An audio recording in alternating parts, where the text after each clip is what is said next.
Hello बच्चों, any time study classes में आपका स्वागत है। मैं नारायण सर आज आपको ग्राफ विधि से गणितीय समीकरणों को कैसे स्थापित करते हैं आज मैं समझाऊंगा। लेकिन आपको समाकलन विधि से भी और गणितीय विधि से भी मैं आपको वीडियो बना के डाल चुका हूं, अपलोड कर चुका हूं।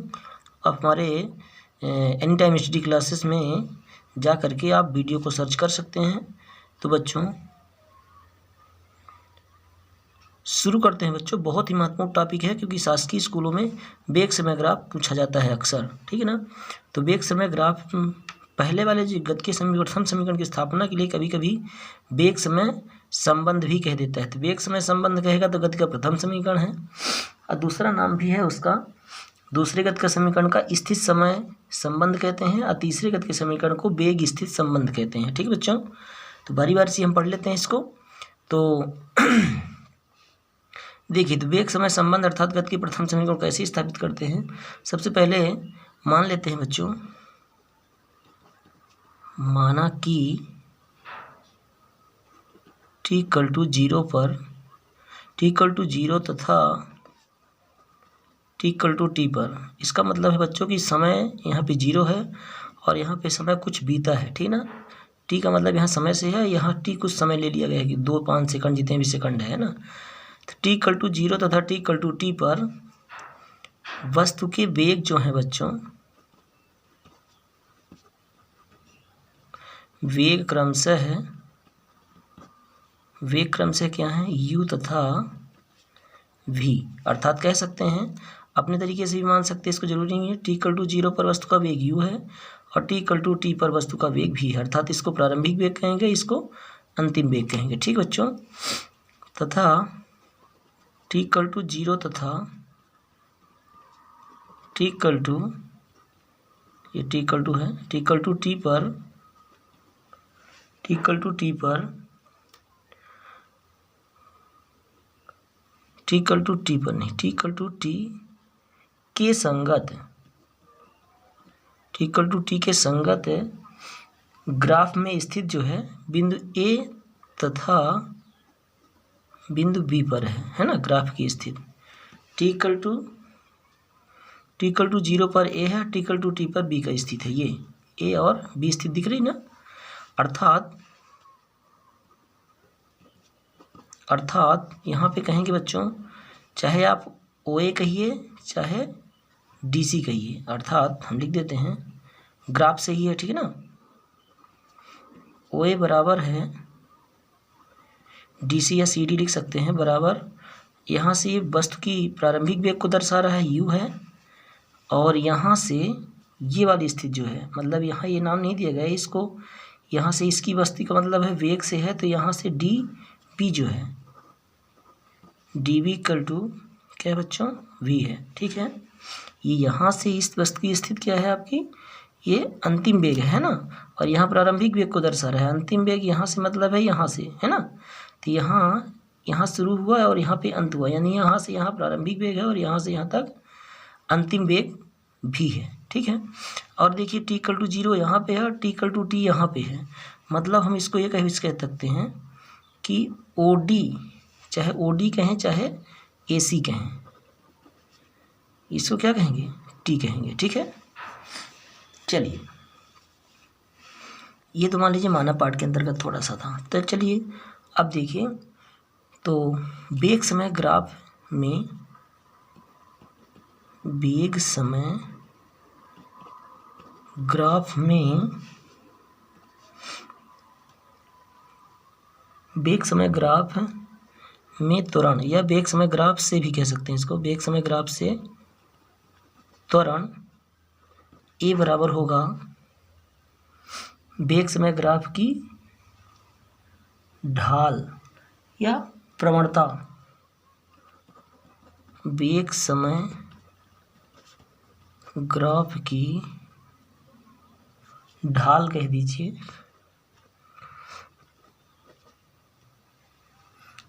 ठीक बच्चों, सॉरी,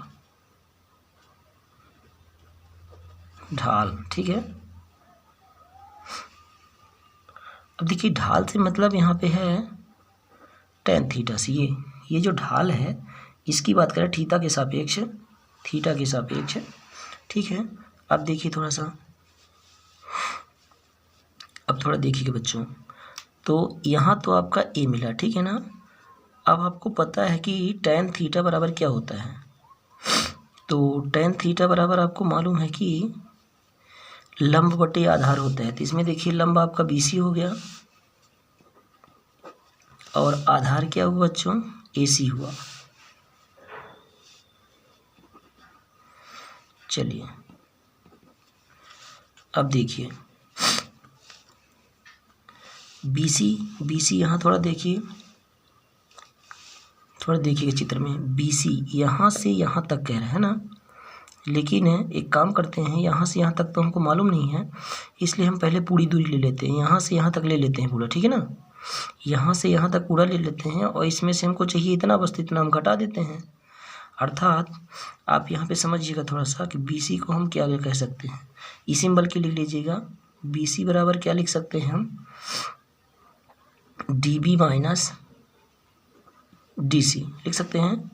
पहले यहाँ से यहाँ तक पूरा ले लिया और इसमें से DC को घटा दिया, मतलब इस पार्ट को हमने हटा दिया, इस पार्ट को, ठीक है।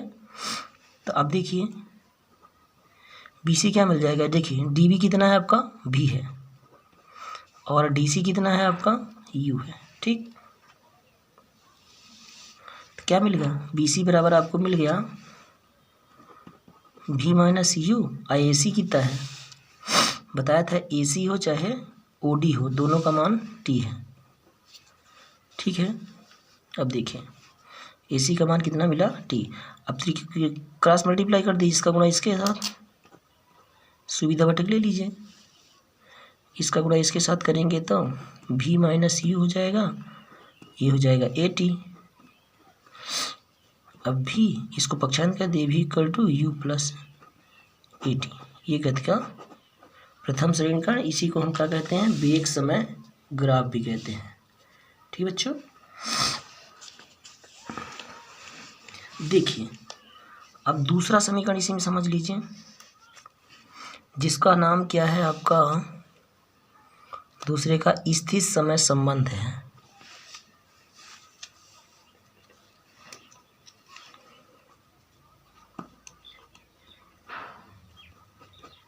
स्थिति समय संबंध, इसी को हम क्या कहते हैं, गति का द्वितीय समीकरण।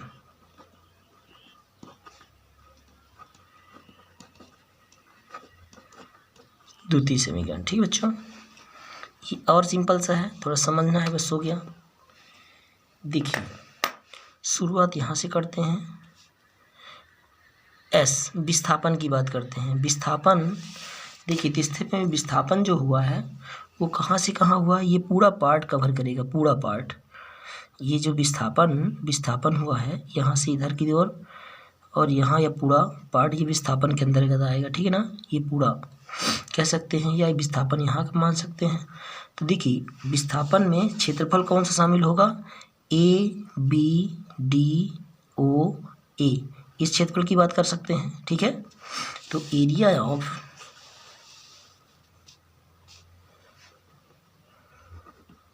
किस क्षेत्रफल, फिर से एक बार देख लीजिए, ABDOA,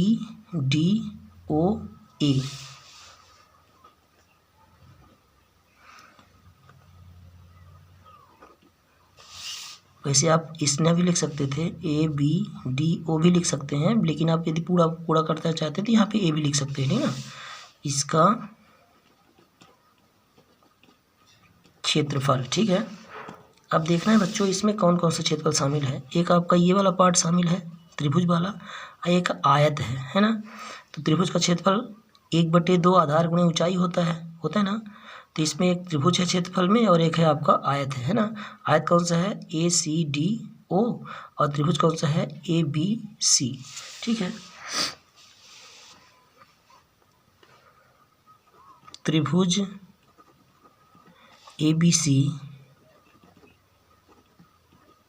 का क्षेत्रफल प्लस आयत का नाम ACDO,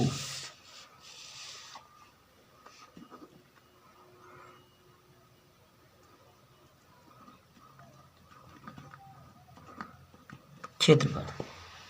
ठीक बच्चों, चलिए अब देखिए थोड़ा सा त्रिभुज का क्षेत्रफल क्या होता है। 1/2 आधार गुणे ऊंचाई। अब देखिए इसमें बच्चों अब हम लिखने नहीं जाएंगे, आधार गुणे ऊंचाई ध्यान रखिएगा थोड़ा सा। देखिए आधार किसको हम मान सकते हैं, आधार गुणे ऊंचाई। ऊंचाई यही होगा क्योंकि कोण के सामने वाली भुजा लंब होती है, लंब मतलब ऊंचाई। तो आधार क्या होगा आपका, AC होगा। ये देखिए आधार गुणे, ये आधार हो गया AC और ऊंचाई कौन सा है बच्चों आपका, BC। आधार गुणे ऊंचाई, ऊंचाई कितना था आपका, BC। प्लस है, प्लस करेंगे। और आयत का क्षेत्रफल क्या होता है, लंबाई गुणे चौड़ाई। लंबाई गुणे चौड़ाई, तो लंबाई आप चाहे AC मानिए चाहे OD मानिए, स्वतंत्र हैं। और चौड़ाई चाहे आप OA मानिए चाहे CD या DC मानिए, ठीक है ना। हम लिख देते हैं AC इंटू OA।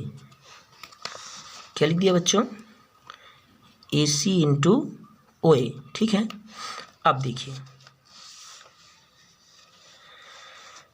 ग्राफ से देख लीजिए थोड़ा सा, AC क्या है बच्चों,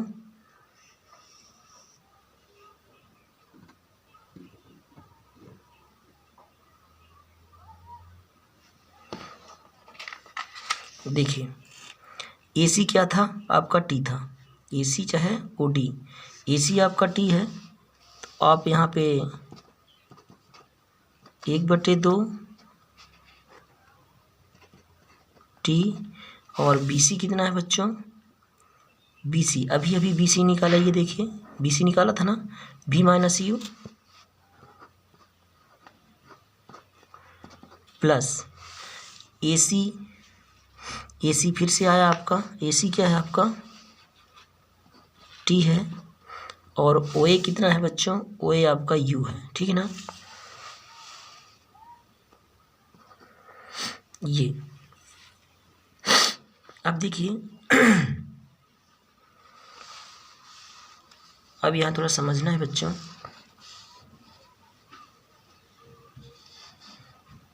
देखिए अब गति के प्रथम समीकरण से एक चीज़ देख लीजिए थोड़ा सा, यहाँ पे करके दिखा देते हैं। 1/2 लिखा है, ठीक है। यहाँ बगल में आपका भी यस है, ठीक है ना। 1/2 यहाँ पे T था इंटू V माइनस यू आप क्या कह सकते हैं। देखिए थोड़ा सा एक चीज़ निकाल के दिखाते हैं, आप साइड में चौकी करके लिख सकते हैं। यहाँ देखिए यदि यहाँ मान लीजिए हम यहाँ से निकालना चाहे मान, तो इसको पक्षांतर करेंगे तो V माइनस यू होगा जो AT के बराबर होगा। मतलब है गति का प्रथम समीकरण यूज करें तो देखिए V equal to U plus AT होता है। हमको AT निकालना है तो V को U को पक्षांतर करेंगे तो V माइनस क्या हो जाएगा, U, ठीक है। इसको रहने देते हैं, यहाँ देख लीजिए यस बराबर 1/2। अब देखिए V माइनस U की जगह हम क्या रख सकते हैं, AT पहले से था इंटू वहाँ पे रखेंगे AT, अब प्लस ये आपका UT आपका लिखे हैं। UT कौन सा, ये वाला UT, इसको UT लिख दिए हैं, ठीक है ना। अब देखिए बन गया। अब देखिए इसका T में T गुणा करेंगे T² हो जाएगा, तो 1/2 AT स्क्वायर अब प्लस UT। अब अच्छे सीधा करके लिख लीजिए, तो S equal to UT plus 1/2 ये AT² हो गया प्लस UT। अब UT को पहले लिख लीजिए और 1/2 AT² बाद में। यह है आपका दूसरा समीकरण, ठीक बच्चों। देखिए तीसरा समीकरण, तीसरे समीकरण को वेग स्थिति संबंध कहते हैं। वेग स्थिति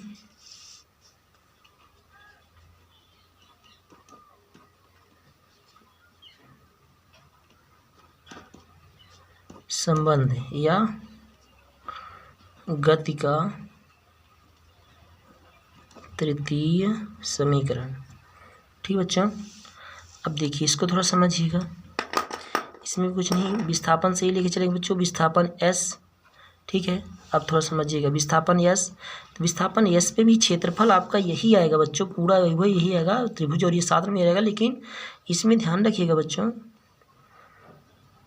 ए बी डी ओ ए का क्षेत्रफल ही होगा। लेकिन बच्चों इसमें थोड़ा ध्यान रखिएगा, ये वैसे देखा जाए तो ये समलंब चतुर्भुज बनता है। ये देखिए समलंब चतुर्भुज वह चतुर्भुज होता है जिसकी दो भुजाएं समांतर हों, दो भुजाएं समांतर हों, मतलब समलंब चतुर्भुज ऐसे रियल में ऐसे, ये थोड़ा सा इधर ऐसे देखेंगे इस साइड से, ये और ये दो समांतर भुजाएं हैं ना, ये आपका ओ ए और जो डी बी है वो समांतर भुजाएं हो गई। एक जो भुजा होती है वो समांतर नहीं होती है, ठीक है ना। ऐसे भी सब बना सकते हैं समलंब चतुर्भुज को ऐसे, या ऐसे भी बना सकते हैं, कैसे भी बना सकते हैं ना। दो लाइनें समांतर होती हैं, दो साइडें समांतर होती हैं और दो नहीं होती हैं, ठीक है ना। चलिए, तो पता होना चाहिए आप लोग समलंब चतुर्भुज का जो क्षेत्रफल होता है वो क्या होता है बच्चों, हम बता देते हैं। 1/2 समलंब चतुर्भुज का क्षेत्रफल जो होता है 1/2 समांतर भुजाओं का योग। तो समांतर भुजाएं कौन कौन सी हैं, एक तो समांतर भुजा आपकी ओ ए है, ओ ए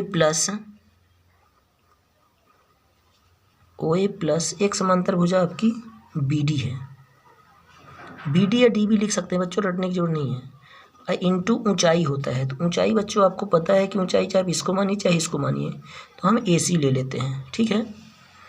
चलिए अब देखिए, तो यस इज इक्वल टू 1/2 ओ ए कितना है, यू है, और बी डी कितना है, बी डी या डी बी कहें कितना है बच्चों, सॉरी वी है, ठीक है। इंटू ए सी आपको पता है कि टी है, ठीक। अब देखिए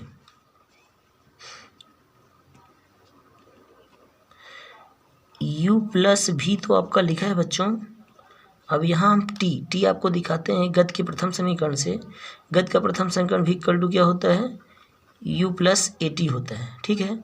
अब u प्लस ए टी होता है तो हम इसको पक्षांतर करेंगे पहले, तो v माइनस यू होगा, ए टी होगा। हमको चाहिए t का मान, तो ए कहाँ आएगा बच्चों, बटे में ये, तो मतलब t का मान कितना मिला गति के प्रथम समीकरण से, ध्यान रखिएगा। तो t का मान कितना मिला, v माइनस यू बटे ए। तो हम यहाँ पे t के स्थान पर रखेंगे मान, क्या रखेंगे, v माइनस यू बटे ए, ठीक बच्चों। अब देखिए इसका गुना यहाँ कर दीजिए, और यहाँ देखिए a plus B, A minus B बन गया, लेकिन v को पहले कर देंगे, यहाँ नहीं लग रहा है, a प्लस बी और a माइनस बी, तो क्या होता है a square minus B square, तो 1/2a हो गया, ये एक गुना इधर कर दिए, और ये हो गया आपका v square minus U square. एक चीज़ धोखे से भी ना करिएगा बच्चों, क्योंकि माइनस वाला पार्ट को तो हम नहीं बदल सकते, बदलेंगे तो क्रम बदल जाएगा, लेकिन प्लस वाले को हम बदल सकते हैं। तो v को पहले करेंगे, u को बाद में, ठीक है ना। तो a plus B, A minus B बराबर a square minus B square. अब कुछ नहीं बच्चों, तिरिया गुना कर दीजिए, इसका गुना इसके साथ कर लेंगे, इसका गुना इसके साथ कर देंगे, तो कितना हो जाएगा 2as is equal to V square minus U square. U को पक्षांतर कर दीजिए, तो 2as प्लस यू स्क्वायर बराबर वी स्क्वायर। इसी को हम लिखते हैं V square is equal to U square plus 2as।